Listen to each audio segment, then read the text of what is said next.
La última exposición de este día y del seminario, como un cierre con broche de oro, estará a cargo de María Dolores Almeida con el tema Justicia Económica y Equidad de Género en Ecuador.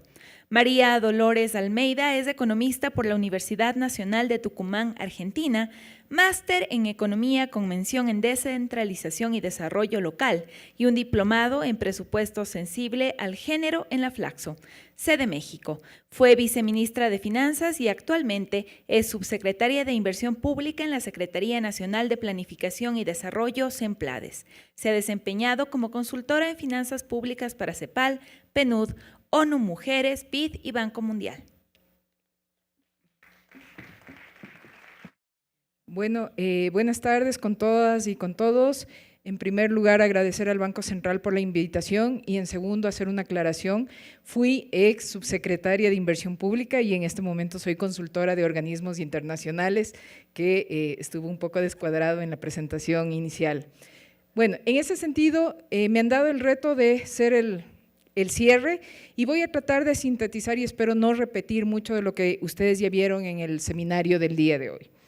Mi presentación va a estar dividida en 4 segmentos. Primero, una situación muy global sobre cómo está la situación económica del país, con énfasis en los temas fiscales. Luego, cómo estos temas repercuten de manera diferenciada y tienen impactos diferenciados entre hombres y mujeres. Y luego, simplemente para ir a un tema de perspectivas y recomendaciones de política pública que podríamos tener. En cuanto al contexto económico, nada más algo que ya lo deben haber visto el día de hoy.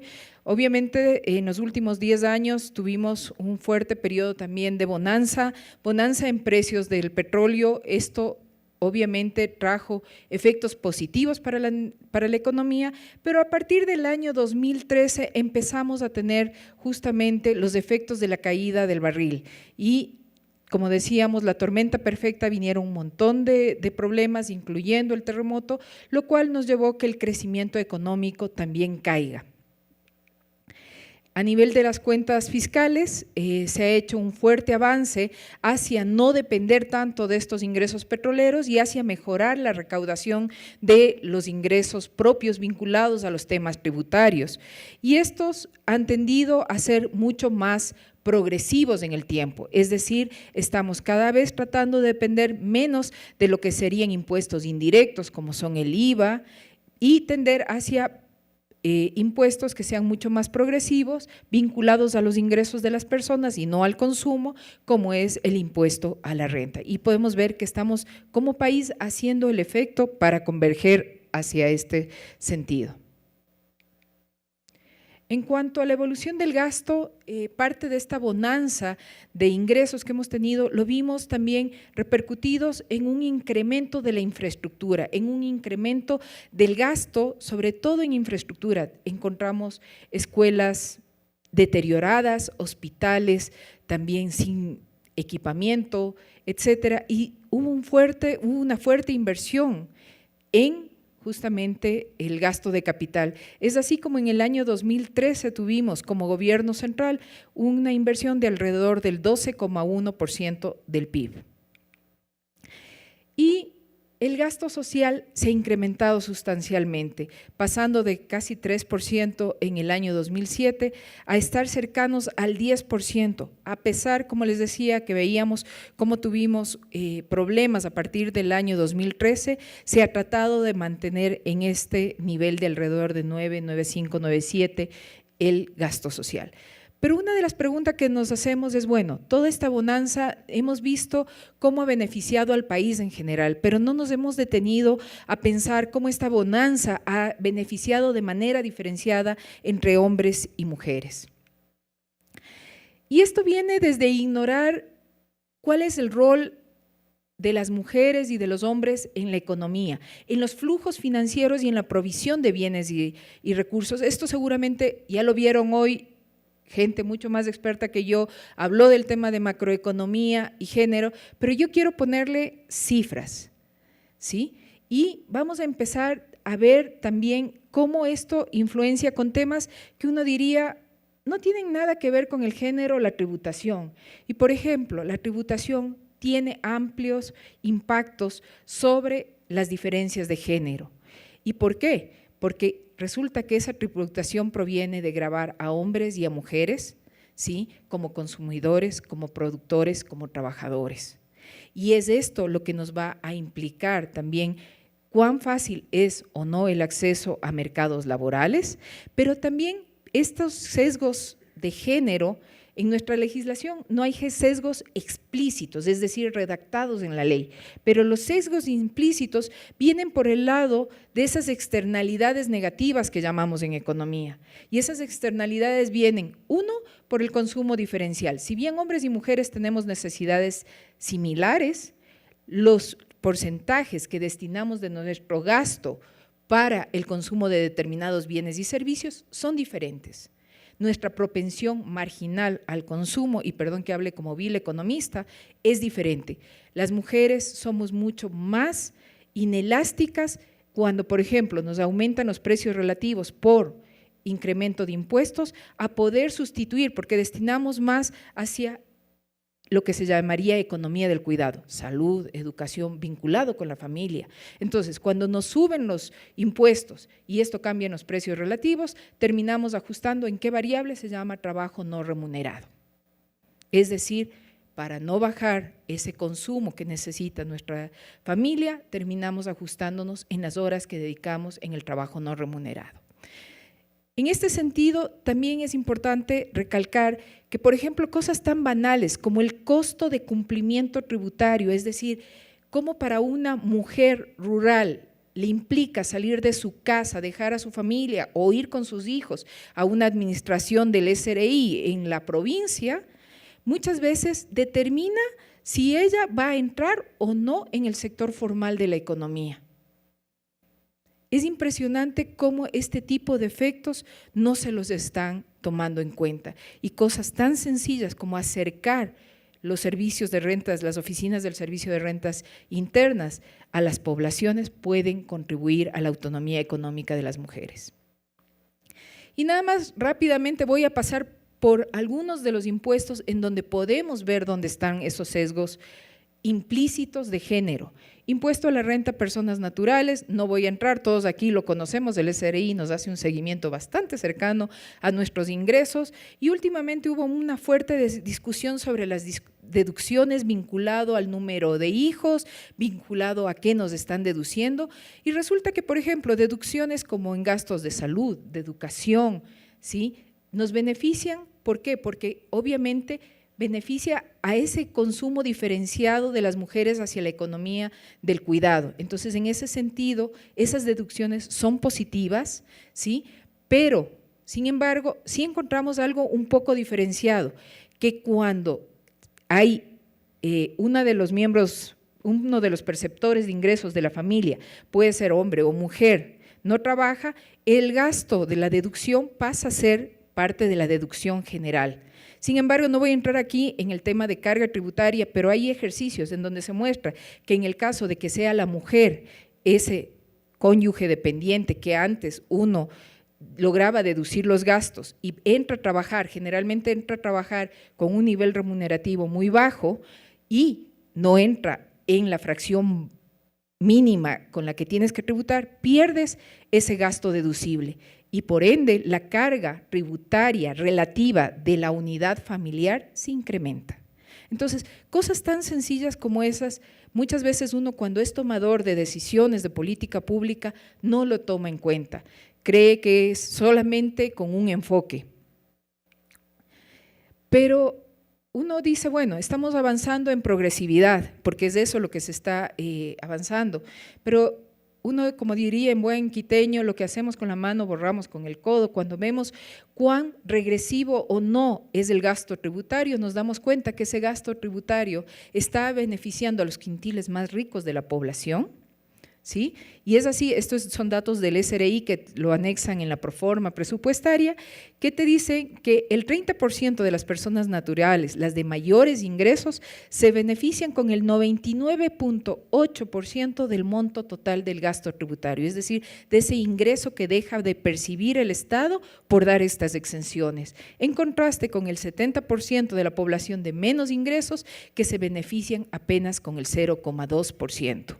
Temas como como que están exentos los rendimientos financieros, y cuando nos ponemos a ver quiénes son las mujeres que pueden tener niveles de ahorro para poder tener rendimientos financieros, resulta que igual son las de los quintiles más ricos de la población. Tenemos una declaración patrimonial. Este es con temas simplemente informativos, pero aquí ya se ve un primer sesgo explícito. La declaración patrimonial puede ser en conjunto, y esta declaración patrimonial es hasta los 40 salarios, fracciones básicas desgravadas, 446.800. Pero esta declaración te dice que si tú tienes variaciones no justificadas del patrimonio familiar, ¿sí?, se te toma como impuesto a la renta presuntivo. Es decir, caeríamos casi como en Europa, en algunos países de Europa, que tienes impuesto a la renta por la unidad familiar, ¿sí? Entonces ahí ya se puede ver, por ejemplo, lo que podría ser un posible sesgo explícito. Y otro, y estábamos hablando hace un momento de todo ese sector informal, y uno dice, sí, el RICE ha logrado formalizar parte de ese sector, y por ende también podría tener beneficios en cuanto a coberturas de seguridad social, etcétera. Pero cuando uno ve la tabla de los impuestos en el RICE que tienen que pagar, está por sector económico y está por niveles de ingreso, y resulta que las mujeres son las que se concentran justamente en aquellos sectores como servicios, hoteles y restaurantes que tienen la alícuota más alta del RICE. Entonces, ahí podemos ver otro sesgo implícito de género. Y en el IVA, no voy a ir más, ya lo conversamos al inicio, es básicamente por propensión marginal al consumo y justamente por estos efectos diferenciadores. Y algo positivo es la tarifa del 0% vinculada a alimentos, medicinas, guarderías, y eso es importante porque eso te permite a ti que no hayan brechas de acceso laboral, que tú puedas salir a trabajar sabiendo que ya sean los niños, están cuidados y tú puedes encargarte de generar ingresos.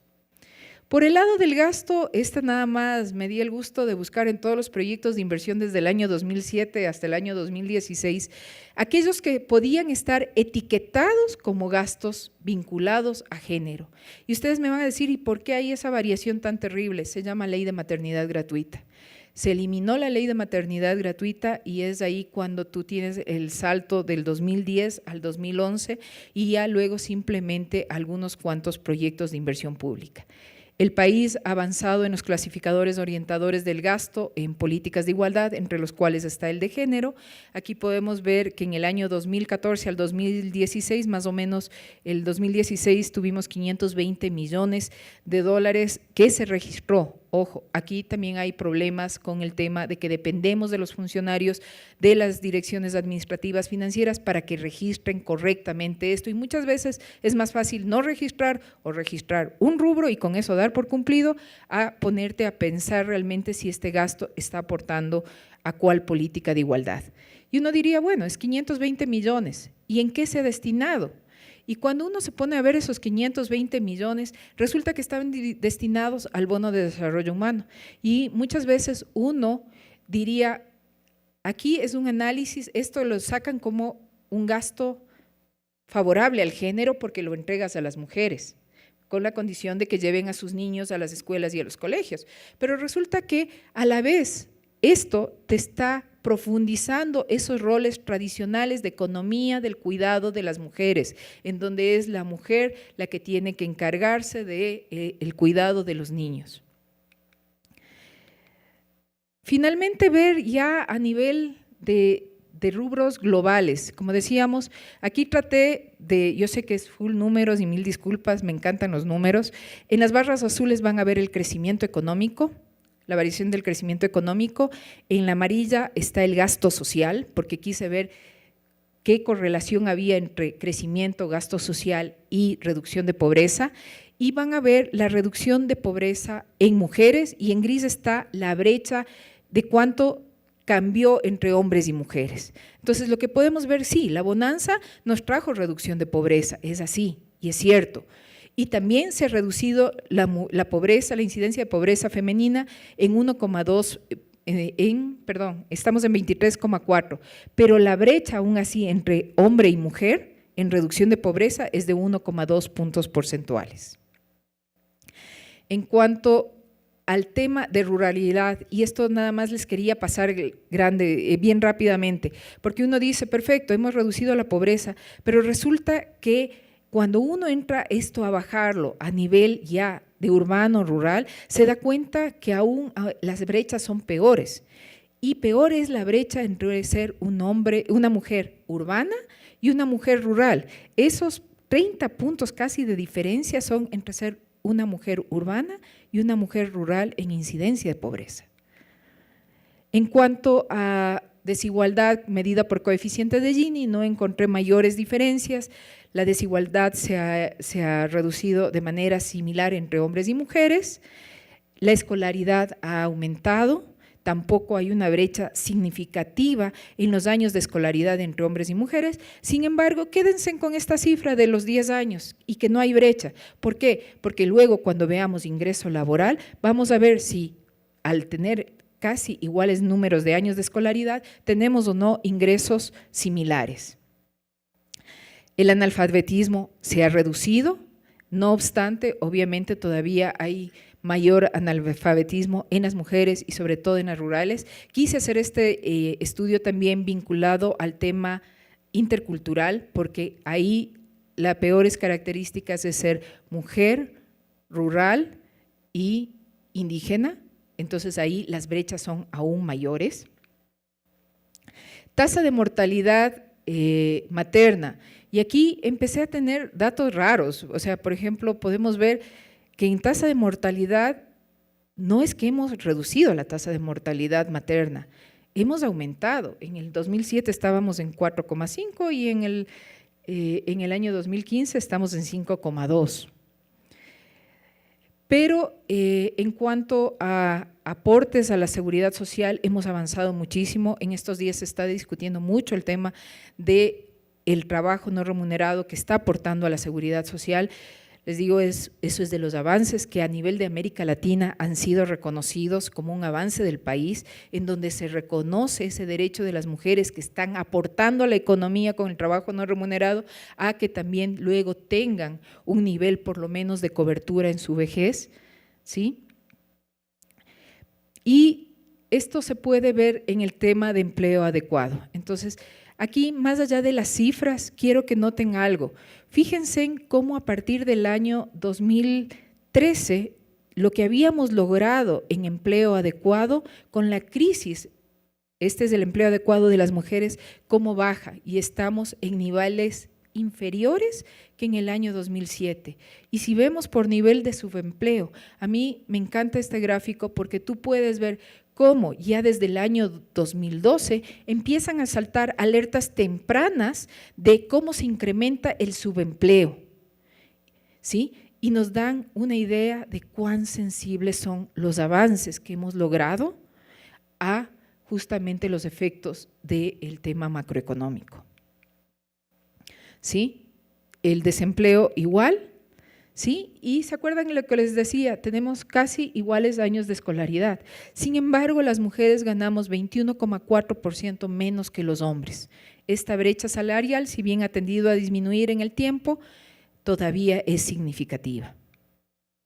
Y ya para no dejarles sin almorzar, conclusiones, básicamente como lo que estamos viendo, muchas de las mejoras del cierre de brechas de género, mi criterio es que no se han debido a políticas específicas que han apuntado a cerrar eso, sino que han sido externalidades positivas de una bonanza económica y que también son muy sensibles a los cambios económicos. Por otro lado, es necesario fortalecer las políticas económicas que aporten al efectivo ejercicio de la autonomía económica. Y yo sí me voy más por ese lado y coincido con el Banco del Pichincha en el sentido de más que dar un tema asistencial, hay que empoderar a las mujeres, hay que ayudarles a que esas mujeres puedan tener autonomía económica, y eso lo vamos a lograr a través de fortalecer temas de emprendimiento, de fortalecer temas de crédito, de focalizar justamente y revisar bases tributarias para que no sean una barrera de acceso al mercado laboral, y solamente de esta manera contribuiremos a que la política económica no sea otra desigualdad más. Muchísimas gracias.